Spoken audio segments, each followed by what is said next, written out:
So my cardiac arrest actually happened in the ambulance on the way to hospital. I had what I now know is a pretty significant heart attack at home about 11:30 at night. Paramedics came, did what they did, put me into an ambulance, and yeah, whisked me off to hospital. And literally, as we were putting into the hospital grounds, that's when I went into cardiac arrest. So I was given CPR in the ambulance. I had various shocks. I don't know exactly how many or exactly where they were, but I was given a few shocks to get my heart restarted, and then taken into the cath lab where I had some stents, 3 stents put into one of my arteries.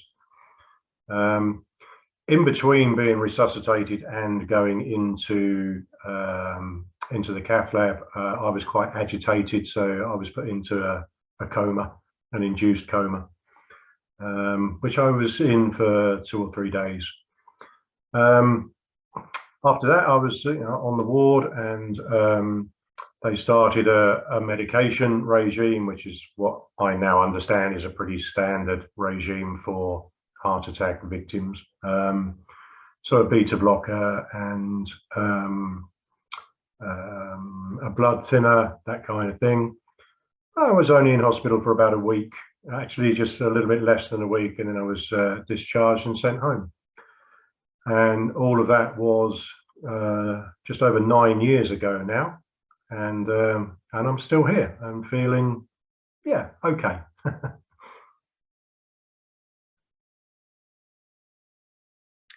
I had my cardiac arrest in October 2016 after attending a ex-colleague's funeral. I went to visit a friend after the wake, and I collapsed at the end of her driveway. A passerby found me and gave me CPR. Ambulance arrived and gave me 3 defib shocks. I was down for about 40 minutes. I was then taken to hospital and popped into an induced coma. I was then moved to another hospital where I had an ICD implanted and was assessed for every thing going to find the possible cause of my SCA. They didn't find a cause, so I'm now classed as idiopathic. I don't take any medications now apart from blood thinners, although when I came out of hospital I was taking several different ones for things, but again, having no cause means I don't need to take anything. Now I feel absolutely fine. There's no after effects physically, apart from having the ICD, but physically I'm fit and well and probably healthier than I was pre-SCA. Emotionally, it's been quite a rough time and does continue to be from time to time, but on the whole, given what a horrific thing suffering a cardiac arrest is, I feel good. I'm doing quite well. Yeah, so my cardiac arrest happened in the early morning of 23rd of December 2018. I remember standing up, feeling a little dizzy. My partner at the time said, "Look, sit down." So I sat down. Still incredibly dizzy. And then I just sort of lay back and just went into a fit. And that was it. From that moment on, I was having a cardiac arrest.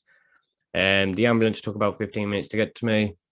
When it eventually did, they administered 1 shock through the defibrillator, which brought me back, took me down into the ambulance, and off on my way to hospital. On the way, I relapsed again, and they gave me another shock with the defibrillator, which again brought me back first time. Got to hospital, and spent probably 4 or 5 days in a coma, sort of heavily sedated state. I can't remember for sure which one it was, but one of them. And yeah, when they finally brought me round, they I was hypoxic, so I was having hallucinations. I mean, some of the hallucinations I had were incredible, honestly incredible, very fear-inducing.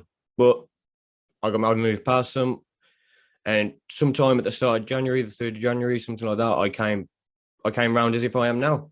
All the hypoxia had gone. My brain had basically sorted itself back into where it should be.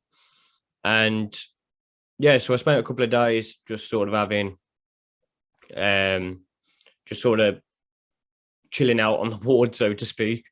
And then they came to me with a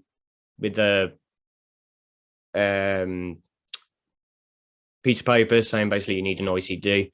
Weren't keen on having the ICD, and didn't like the idea of being messed with the heart, but eventually I signed it after having a discussion with the nurse, and the ICD was put in on the 11th of January, and it's been in ever since. It hasn't really gone off or anything like that at the moment, so all good. GP then put me, a couple of weeks later, I went to the GP, and the GP put me on Bisphenol. So I'm now on Bisphenol every day, and yeah, basically just carried on as I am from that moment. In November 2017, I was a full-time working NHS nurse. I had been a nurse for approximately 20 years before that. I had a few episodes of just feeling slightly off colour, feeling like I was coming down with a virus. On the 26th of December 2017, at 2:20 in the morning, I let out an agonal gasp. This woke my engineer husband, who turned the light on to find me slumped and letting out occasional groans. He called 999, pulled me onto the floor, where he commenced 8 minutes of CPR before the paramedics arrived. Once they'd arrived, he then continued to do CPR until they took over. Initially, I was taken to a local hospital where I was extremely agitated. I was put into an induced coma, and then some 14 hours later, I was transferred to another hospital for a much bigger cardiology unit. My first memory really is waking up around 72 hours later, not knowing where I was, very, very agitated, thinking that the nurses and doctors were trying to kill me. Little did I know that they were actually trying to save my life. Fast forward 12 days, very little memory of me being in hospital, and I was discharged home with a leaflet, told not to go deep sea diving or near magnets, and to get on with my life. I was given beta blockers initially, and although when I came home, I was extremely tired, I was sore, over the next few months, I realised that the beta blockers really were making me feel extremely fatigued. I had an amazing cardiology unit, I had amazing support friend network and family, and each day I just built up my strength, going for little walks, doing more and more things each day. That does take time though. It's for the first few weeks and months, you feel so sore. Well, I did, so sore. But as time went on, I just built up that strength. While I was driving, it was a freezing cold January night, just before COVID kicked in. I was in a minibus, which was a part-time job, and I went blind in an underpass, which was not scary at all because I didn't realise what was happening. And I was so used to driving, I just stopped the minibus, hazard warnings on, and all I could see was black and grey bars in my eyes. Should have called an ambulance, but I didn't. Vision came back after 30 seconds. I went home, collapsed in the hall, wouldn't listen to the wife, should have let her call an ambulance. 15 hours later, having been through a terrible night and da-di-da-di-da, still in no pain, but sweating, cold, hot, whatever. I finally relented. Very lucky, a nearby paramedic high speed arrived, called an ambulance, and within, I don't know, probably within half an hour, that first call, I was in resus at the local hospital where I had a cardiac arrest.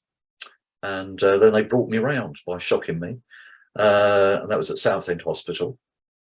And it's never been known why I got it. It was idiopathic. I spent about 3 days, I think, in intensive care. Don't remember much of that. I was pretty much out of it. Yeah, I mean, it was just amazing. I was lucky that everyone happened to be nearby to look after me. And after about another week in Southend Hospital, I was sent home I was told they were going to do an implanted device, and I ended up having a pacemaker-defibrillator, Medtronic CRTD, and it's worked incredibly well. And it's been 2.5 years. The scar's almost invisible on my chest, and I just have a different group of medication which is reviewed on a regular basis, and they adjust it, and I'm pretty much, you know, as I was.